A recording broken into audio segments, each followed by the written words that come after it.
before we get started, I know that protein porridge is pretty basic. Like, it sounds what it is, honestly. However, it took me probably 3 or 4 years to get to a point where actually I could make protein porridge and it didn't, I guess, taste disgusting. I don't know what it is. Like, it's so simple. There's like barely any ingredients.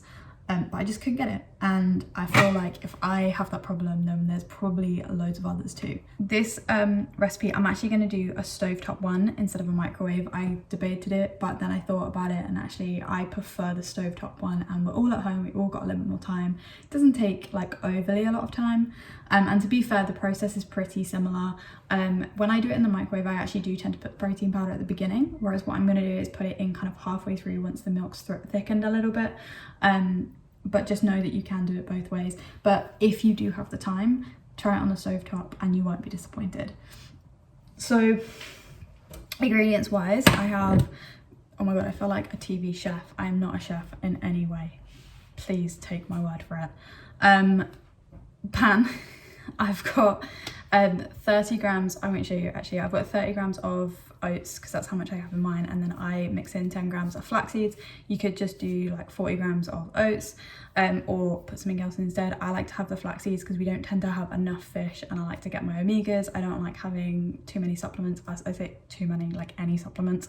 So I try as much as possible to get it into my diet, so when I have porridge or when I have something I can, I'll just put in some flax seeds. Also good for your fiber, which everyone knows is like my top kind of priority in terms of nutrition. 300 ml of, I've got semi-skimmed milk. Use whichever milk you've got. If you have obviously skimmed milk, it'd be lower calories. If you've got full fat milk, it will be higher calories, but probably taste nicer too. So whichever works best for you. And then I've weighed out 30 grams of protein powder as well, which we've got the USN like 100% whey. You could use literally whatever. If you wanted to do it without protein powder, you can do that too. Just add different flavorings. Just know that the protein factor of it is just not going to be a thing. I'm gonna add the milk before I turn it on, so I'm gonna add the milk and then if it turns on, I will turn it on.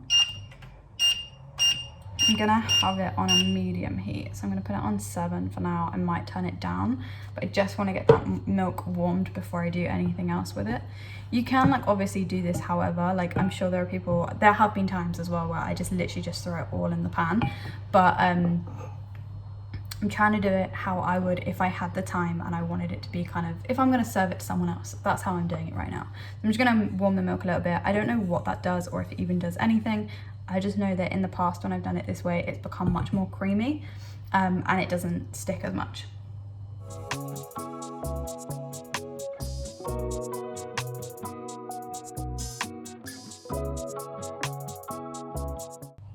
There you go. Okay, so I'm gonna add my oats. So like I said, it's 30 grams of oats and 10 grams of flax seeds. I've already mixed it in. I'm just gonna add that in now. And the idea is, as everyone knows, I don't know why I'm explaining this, your obviously milk is gonna soak into the oats. What you can do, and I always used to do this at uni because, you know, one, I was broke and didn't want to buy milk for like 2 porridge meals a week, but also saving calories. You can either split half the milk with water or just make it with water, because you're making it with protein, especially if you've got whey protein, you're already going to have that kind of like creaminess in there. So I mean, it's up to you, depends on what you're going to put in there. If I make more of like a flavorful one, like I'm going to put like cinnamon and kind of vanilla extract and stuff, like I probably would make it with more water as well, just because it will decrease the calories, but also you're still going to get the flavor from everything else. Yeah. If you want it thicker as well, or like you wanted to like add a little bit more protein without protein powder, I guess you could also try adding like Greek yogurt and skyr, which I've done in my rice pudding recipes. And I'm pretty sure it would work exactly the same thing, because if you think about the actual process of it, it's exactly the same thing. You're just increasing the liquid.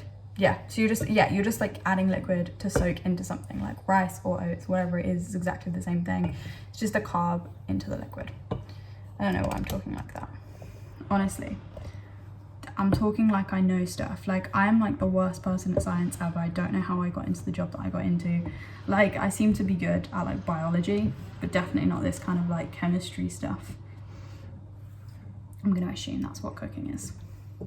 Okay, so it's already kind of like thickening up. I would prefer to just stir like the whole time. You could obviously do other things. Like if I wasn't doing a video, I'd probably be emptying the dishwasher right now.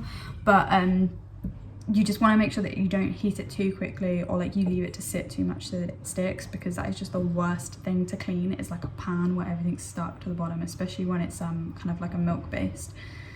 But yeah, I'll bring it down.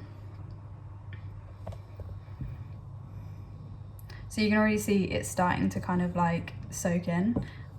Like just feeling it, it just feels much more like silky and thick. This is where I'm gonna add the protein powder.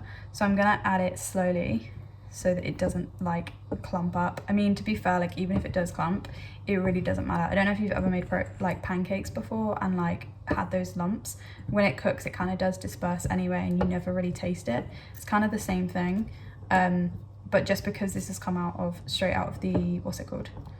The box, I don't want to risk having huge lumps. Okay, so now it's starting to bubble. I don't know if you can see that. I'm going to turn the heat down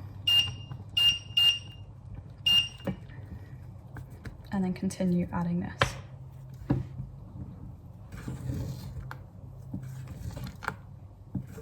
Good. Little tip, if you have protein powder, like some of you already know this, but if it's kind of like quite new to you, you'll want to make sure that you're weighing your scoops, because the scoops are just not accurate at all. I mean, actually this one's okay. It does actually say that it's supposed to be 34 grams per scoop. But like the scoop I took out today was 32 grams, and obviously got rid of that 2 grams just for tracking's sake. But yeah, just make sure that you're not consuming more without realizing. I'm actually going to add a little bit of water to this. I'm gonna make sure this is, take it.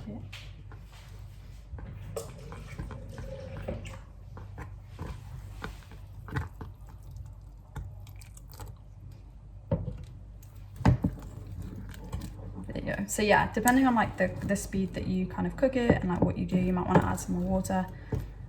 It's just going to stop it from thickening too quickly and like not being able to absorb into the oats. So you can see it's already like very thick. I'm still going to leave it for a little bit more, turn it down a little bit more. Because although it's like still thick, I can see that the oats haven't fully absorbed the water. Like it's still quite, what's it called? Like raw. I don't know what you'd call like uncooked oats. But yeah, this is probably the most important time to like keep stirring it, because if you leave it now, this is when it's gonna like stick and form to the bottom.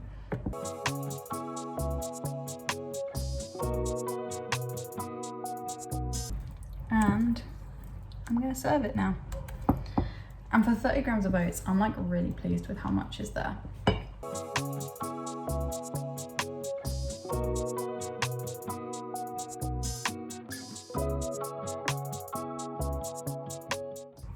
And I'm quite even surprised to say this myself, guys, but there is zero sticking on the bottom there. I'm like way there. I am so proud of that, because I don't think I've ever made it without having like a little bit of sticking. And to be fair, that's probably just a testimony to me standing here and talking to you guys instead of getting distracted by something else. And I just want to make a point of saying that I don't really recommend like weighing your fruits and stuff. However, fruits are expensive, like especially berries and stuff. Like I know that says 89p, but we go through like probably one of those a day, if not more. So I do weigh mine just for portion. So I'm gonna put 24.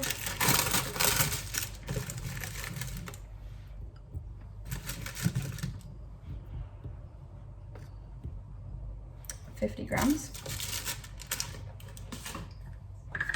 And now for the good stuff.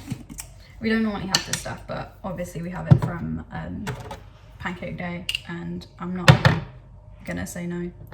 Okay, so this is the hard part, because that's probably like 20 grams, which is what I'm looking for. if I can get it off. Oh, okay, that was 13. Next little tip is coming. If you have stuff left on there, so that's 19 grams, which to be fair, there's like barely anything left on here. I used to just not really ever think about what was on the spoon. I would just track what was in the bowl. So I'd like pour it in, or like put it on and be like, oh yeah, it's 20 grams, that's fine, and then like lick the spoon, without thinking about the fact that stuff like Biscoff and Nutella are so high calorie that that was probably like 2 grams, which would have massively impacted my calories over time. So just keep them in mind if you are tracking and you are trying to take it seriously, making sure that you are taking into account those things that are on the spoon still. You could, if you wanted to take it too far, I say too far, but like it's not, if it's really serious to you, you could weigh the bowl with the spoon in it before you put the stuff in it, so that when you then say, I put it in, there's 15 grams, I put the spoon down, it will tell me exactly how much is there that's been added since. So it takes the weight of the spoon, if that makes sense. But it's totally up to you. I'm not that serious about it for now, so it's not a big deal. But that is my protein porridge. It doesn't look very nice because I've like made a indent with the Biscoff, but I'm just very proud of that. If you have any questions, let me know. Otherwise, have a fabulous day, whichever day you're, oh wow, whichever day you are watching.